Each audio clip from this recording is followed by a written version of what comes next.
राष्ट्र सर्वप्रथम, राष्ट्र सर्वप्रथम, राष्ट्र सर्वप्रथम, राष्ट्र सर्वप्रथम।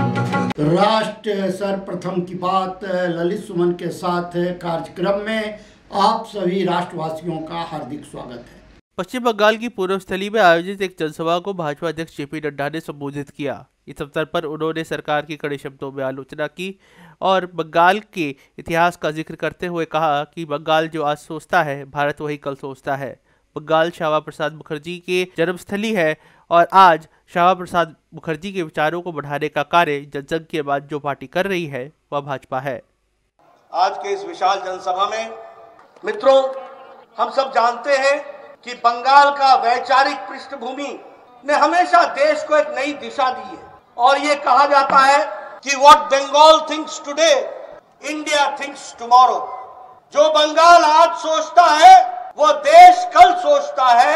यह बंगाल का नेतृत्व रहा है, इस बात को हमको समझना चाहिए। और जब मैं ये बोलता हूं तो जिस विचारधारा को लेकर हम आगे बढ़े, इस विचारधारा के संस्थापक, प्रथम अध्यक्ष, जनसंघ के अध्यक्ष, इसी धरती से डॉक्टर श्यामा प्रसाद मुखर्जी का आशीर्वाद और मार्गदर्शन लेकर सारे देश में बंगाल के विचार से, श्यामा प्रसाद मुखर्जी के आशीर्वाद से और उनके विचार को आगे बढ़ाने का काम पहले जनसंघ ने किया और बाद में भारतीय जनता पार्टी ने किया। और आज मुझे खुशी है कि जिस विचार को श्यामा प्रसाद मुखर्जी ने रखा था, आज मोदी जी के नेतृत्व में भारतीय जनता पार्टी दुनिया की सबसे बड़ी पार्टी बनकर के उभर करके सामने आई। मित्रों, आज जब हम यहाँ बंगाल में एकत्र हुए और मैं जब ये जन सैलाब देख रहा हूँ, मैं मीडिया वालों को कहूंगा कि जरा कैमरा पीछे भी घुमा करके दिखाइए। ये जन सैलाब बताता है कि बंगाल में परिवर्तन होने वाला है और आगे चल करके बंगाल तीव्र गति से आगे। ममता राज का जो जंगल राज है, जो अपशासन है, जो शासन नाम की कोई चीज नहीं है, उसको बंगाल की जनता अलविदा कहने वाली है। लेकिन मैं ये भी आपको बताना चाहता हूं कि मोदी जी के नेतृत्व में देश कहां आगे बढ़ रहा है। आज मोदी जी के राज में जिस ब्रिटेन ने, ब्रिटानिया ने हमको 200 साल तक अंग्रेजों ने राज किया, आज मोदी जी के राज में 10वीं अर्थव्यवस्था से भारत ब्रिटानिया को पछाड़कर 5वें नंबर की अर्थव्यवस्था बन गया है।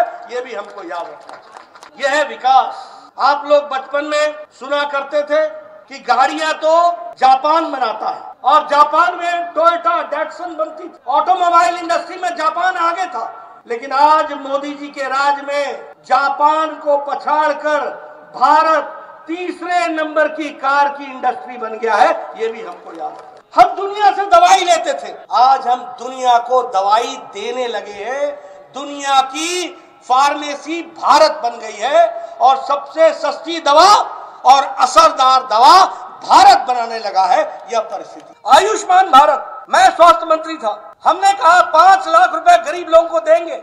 मुझे दुख है कि यह आयुष्मान भारत हम बंगाल में लागू नहीं कर पा रहे हैं और यहाँ पर 4,76,00,000 लोग इससे डिप्राइव्ड हैं। आप नहीं चाहते कि 5 लाख रुपए का सालाना गंभीर बीमारी से लड़ने के लिए मोदी जी का आशीर्वाद मिले? आप चाहते हैं ना? अगर चाहते हैं तो आने वाले समय में टीएमसी को अलविदा और कमल का स्वागत करने के लिए तैयार रहिए। इस बात को पूरा करें। बंगाल महिलाओं का सम्मान करना जानता है। बंगाल महिलाओं को बड़े ऊंचे स्थान पर रखता है। माँ दुर्गा की धरती है, माँ काली की धरती है, शक्ति की धरती। लेकिन मुझे दुख के साथ बताना पड़ता है आपको, महिलाओं पर अत्याचार में बंगाल 4थे नंबर पर खड़ा है देश में। एसिड के अटैक में बंगाल देश में नंबर 1 पर खड़ा है और महिलाओं के ट्रैफिकिंग में और महिलाओं के किडनैपिंग में बंगाल 3रे नंबर पर खड़ा है। 3रे नंबर। एक महिला मुख्यमंत्री और महिलाओं की ये दुर्गति।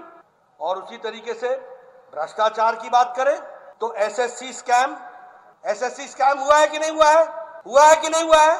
टीईटी रिक्रूटमेंट स्कैम हुआ है कि नहीं हुआ है? लॉटरी स्कैम हुआ है कि नहीं हुआ है? ये सारे स्कैम की जननी है तो वह ममता जी की सरकार है। आपने मेरी बात सुनी। आगे ममता जी को छुट्टी देना है कि नहीं देना है? प्रधानमंत्री आवास योजना गरीबों को मिले, इसके लिए काम करना है कि नहीं करना है? अगर करना है तो दीदी को आराम दो और इन लोगों को काम दो, काम करने के लिए वजह दो। बहुत बहुत धन्यवाद। राष्ट्र सर्वप्रथम की बात ललित सुमन के साथ कार्यक्रम में हम आपसे आज यहीं विदा लेते हैं। अन्य खबरों के लिए आप बने रहें। राष्ट्र सर्वप्रथम, वंदे मातरम, जाग उठा है भारत। राष्ट्र